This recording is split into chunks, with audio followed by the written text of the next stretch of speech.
Hello guys, welcome to केंद्रीय classes. आज अपन integration के मोस्ट इंपोर्टेंट क्वेश्चंस देखते हैं बेटा 2 मार्क्स वाले, ठीक है ना। 4 मार्क्स के थ्योरम तो मैंने बताया आपको, बट यहाँ पे most important question for 2 marks section C में आते, सेक्शन बी में आते बेटा। और कई बार सेक्शन सी में भी ये दो क्वेश्चन आने के बहुत चांसेस रहते हैं, बहुत बार रिपीट हो चुके हैं, तो इसलिए रिक्वेस्ट है ये क्वेश्चन पे ध्यान दो। मोस्ट इंपोर्टेंट क्वेश्चन और एकदम सिंपल वे में आपको बताता हूँ, देख लेना कैसे सॉल्व करते। सबसे पहला क्वेश्चन है बेटा, integration of under root of 1 + sin 3x बोला। बहुत सारे बच्चे यहाँ पे क्या करते हैं, sin 3x की प्रॉपर्टी लगा देते, वैसा नहीं। sin 2x की जो प्रॉपर्टी है ना बेटा 2 sin x × cos x, वैसी वाली ऑफ एंगल वाली प्रॉपर्टी यूज करनी है। जैसे कि एग्जांपल देख लो, अगर अपने पास sin 3x दिया, मतलब sin 3x को क्या लिख लेता बेटा मैं 2 sin 3x/2 × cos क्या लिख लेता बेटा 3x/2। sin x का ऑफ एंगल पता होगा आपको, ठीक है।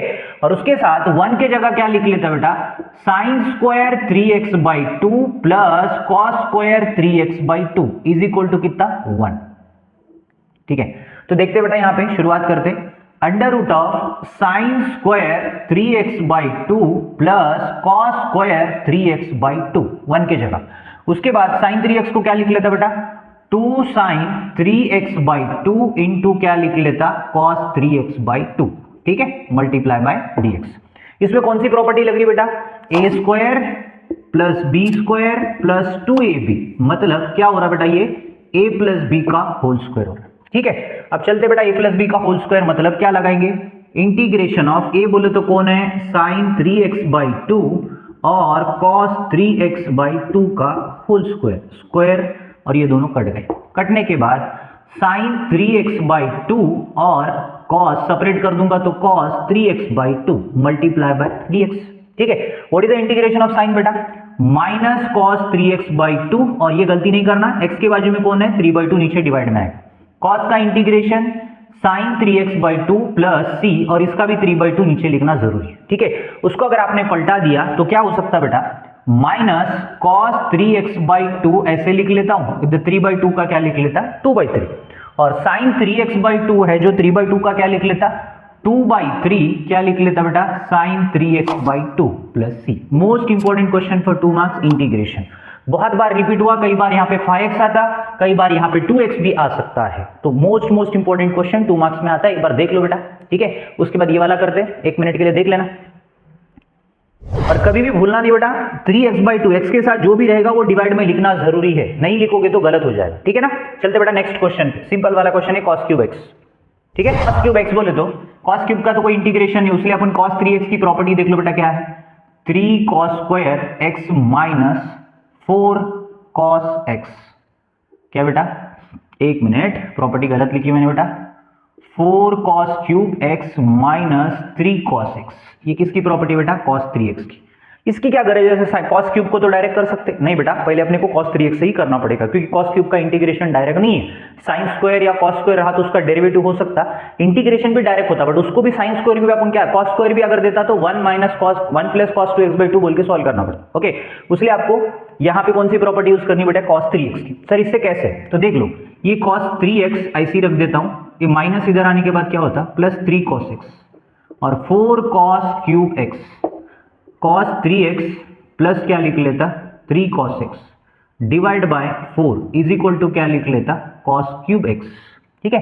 तो अभी क्लियर होगा बेटा, cos³ x को अपन क्या लिख लेते इंटीग्रेशन ऑफ क्या लिख लेता बेटा cos 3x + 3cos x divide by 4, ठीक है। तो एक काम कर लेता बेटा, ये 4 ऐसे ही रख दो, मल्टीप्लाई बाय कितना dx। cos³ x की जगह अपन ने क्या लिखा cos 3x + 3cos x divide by 4, 1/4 बाहर निकाल लेता, cos 3x का इंटीग्रेशन क्या लिख लेता बेटा sin 3x/3, और cos का इंटीग्रेशन 3 ऐसे ही रख देता हूं sin x प्लस क्या लिख लेता बेटा c, और जो 4 है बेटा वो बाहर से मल्टीप्लाई करेगा सबके साथ, तो sin 3x/4 3 कितना 12, और 3/4 क्या लिख लेता बेटा sin x, ठीक है। तो c/4 भी लिख सकते, क्या लिख सकते उसको, ऐसे तो भी कांस्टेंट ही लिखना है, तो कोई गरज नहीं उसको लिखने की, ठीक है ना। तो ये भी most important question for 2 marks, last year के पेपर में पूछा था बेटा, आता ही है पेपर में, मोस्ट इंपोर्टेंट क्वेश्चन, ठीक है। देख लो बेटा एक बार,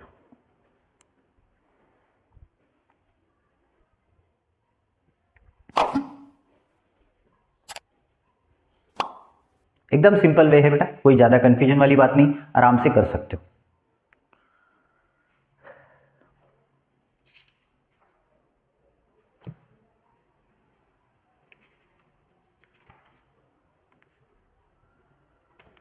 इसके साथ साथ और देखो बेटा, और कई बार ऐसे क्वेश्चंस भी आते हैं, एक बार बताता हूँ। जैसे कॉस क्यूब था, कॉस स्क्वायर का देखते हैं क्या होता है, क्योंकि कॉस स्क्वायर का इंटीग्रेशन नहीं होता है, ये कभी कभी 2 मार्क्स में या 1 मार्क में आता है। कॉस स्क्वायर एक्स इंटू कितना dx, ठीक है।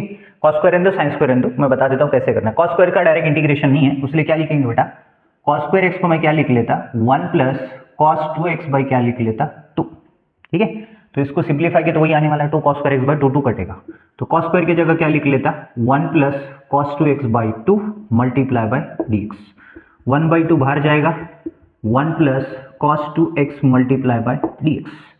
1 बाई 2 ऐसे ही रख देता हूँ, 1 का इंटीग्रेशन अलग करूंगा और cos 2x का इंटीग्रेशन अलग करूंगा, तो 1 बाई 2 इसका x हो जाता, cos का integration sin 2x by 4 plus c। क्यों 4 लिख रहा हूँ, ये 2 इसके साथ मल्टीप्लाई करता, इसलिए बाय 4 प्लस क्या लिख लेता, c।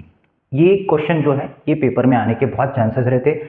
ये जो 2-3 क्वेश्चन है आपको 2 मार्क में कंपलसरी इंटीग्रेशन में दिखेंगे, ठीक है। चलो, आपको वीडियो अगर अच्छा लगता तो लाइक शेयर एंड सब्सक्राइब करो बेटा, हम आपको ऐसी वीडियो देते रहेंगे मोस्ट इंपॉर्टेंट वाले क्वेश्चन, ठीक है। चलो, थैंक यू।